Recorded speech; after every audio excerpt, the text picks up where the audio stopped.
আরজিকর কাণ্ডের 20 দিন এখনো রাজপথে প্রতিবাদের ঢেউ। এই যে ছবি আপনারা দেখতে পাচ্ছেন, আবার নির্যাতিতার বিচারের দাবিতে ময়দানের 3 প্রধান নেমেছে রাস্তায়। মাস্কট স্পিন কন্ট্রোল ল্যাবের পরীক্ষায় এটি প্রমাণিত। কেয়াসেট আলোপেক্স পেন্টা অ্যাক্টিভ নতুন চুল গজাতে সাহায্য করে, চুল পড়া বন্ধ করে। Keya Seth Alopex penta active 10 hair fall প্রবলেমের একমাত্র সলিউশন। ইস্ট বেঙ্গল থেকে শুরু করে মোহনবাগান এবং মোহামেডান স্পোর্টিং 3 প্রধান ফের নেমেছে রাস্তায় আরজিকর কাণ্ডের প্রতিবাদে এবং বিচার চেয়ে। সরাসরি সৌমিত্র রায় আমাদের প্রতিনিধি রয়েছেন। সৌমিত্র, আমরা দেখেছিলাম যে এর আগে একেবারে ডার্বি ম্যাচ যেদিন বাতিল ঘোষণা করা হয়েছিল সেদিন 3 প্রধানকে এক ছাতার তলায় দেখা গেছিল প্রতিবাদে একেবারে স্লোগান তুলতে। আজকে তারা ফের নেমেছেন রাস্তায়। একদমই সুব্রজিৎ, দেখো গত 18ই আগস্ট যেদিনকে ডুরান্ড কাপের ডার্বি বাতিল হলো সেদিনকে ইস্টবেঙ্গল, মোহনবাগান, মোহামেডান 3 প্রধান একেবারে এক ছাতার তলায় এসেছিল। 11 দিনের মাথায় অর্থাৎ 28শে আগস্ট, 29শে আগস্ট তুমি দেখতে পাচ্ছ 11 দিনের মাথায় আবারও রাজপথে নেমেছে ইস্টবেঙ্গল, মোহনবাগান, মোহামেডান। এই 3টে ক্লাব, তার মধ্যে ইস্টবেঙ্গল, মোহনবাগান তুমি জানো যুযুধান 2 পক্ষ, চির প্রতিদ্বন্দ্বী 2 ক্লাব, তাদের মধ্যে শত্রুতা একেবারে বিশ্ববিখ্যাত যে ডার্বি হয়, সেই যুযুধান 2 পক্ষ ইস্টবেঙ্গল, মোহনবাগান আবারও নির্যাতিতার যে বিচার, সেই বিচার চেয়ে রাজপথে নেমেছে। তাদের এই মিছিল নাগরিক সমাজের এই মিছিল বলা যেতে পারে সুব্রজিৎ, এবং পথের দাবি এই ব্যানারে তারা মিছিল করছে।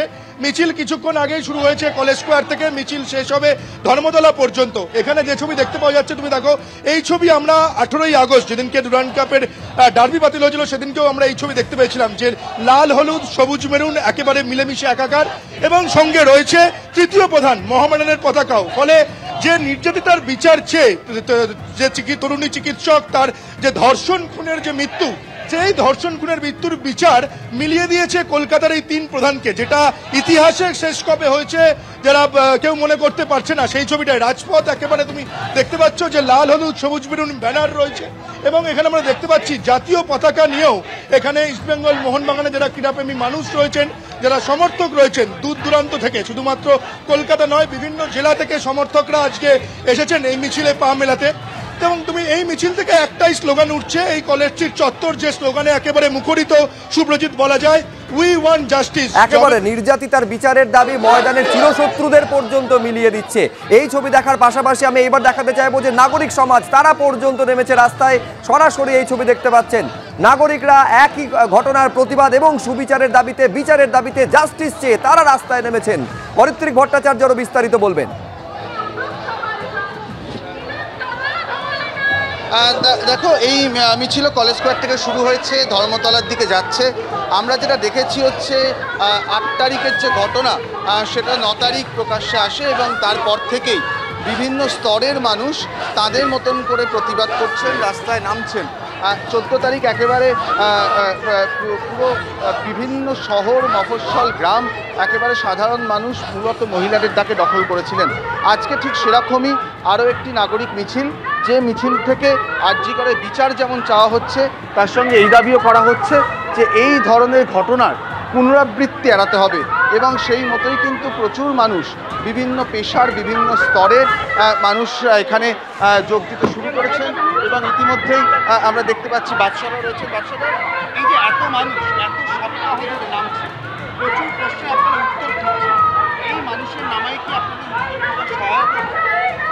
দেখুন, মানুষ যত নামবে প্রশাসনের উপর চাপ তত বাড়বে। এটাতে শুধু আমার নিজের কাছে কোনো একটা ব্যক্তিকে ফাঁসিতে লটকে দিয়ে বাকিদের আড়াল করা তো বিচার নয়। আর যারা বলছেন 7 দিনে বিচার চাই, 7 দিনে ফাঁসি চাই, আমি বলবো তারা আসলে বিচার ব্যবস্থাকে একটা প্রহসনে পরিণত করতে চাইছেন। কারা কারা এর মধ্যে ইনভলভ আছেন, দুর্নীতি কোন স্তরে পৌঁছেছে, এই নৃশংস ঘটনার পেছনে আর কাদের ইনভলভমেন্ট আছে, এরকম একটা লোককে, টেন্টেড লোককে হসপিটালের ডেপুটি সুপার 1 বছর আগে তার বিরুদ্ধে লিখিত অভিযোগ করা সত্ত্বেও কেন তাকে সরানো হয়নি? একজন চিকিৎসক মেয়েটিকে, মৃতা মেয়েটিকে ওই অবস্থায় দেখার পর কেন আনকনশিয়াস শব্দটা লিখলেন? কেন এত দেরিতে এফআইআর হলো? সুপ্রিম কোর্ট প্রশ্ন করছে। তাহলে কারণটা কি এটা? যদি মার্ডার শব্দটা লেখা থাকতো তাহলে পুলিশের দায় থাকতো ওই বডি প্রিজার্ভ করার, সেকেন্ড টাইম পোস্টমর্টেম করার জন্য। তাই কি এত দেরিতে এফআইআর? এগুলো প্রশ্ন আমাদের, ওটা রাজ্যের মানুষের প্রশ্ন। প্রশাসনের দায়িত্ব আমাদের উত্তর দেওয়া, কোনো রকম ভয় না দেখিয়ে, কাউকে হুমকি না দিয়ে উত্তর দেওয়ার। আমরা উত্তর চাই এবং বিচার চাই। এই উত্তরগুলোর দাবিতেই কিন্তু এত মানুষ এই মুহূর্তে রাস্তায় নেমেছেন। প্রচুর সংখ্যায় মানুষ এই মুহূর্তে কলেজ স্কোয়ারের থেকে ধর্মতলার দিকে মিছিলে স্লোগানে মুখরিত করে এগিয়ে চলেছেন।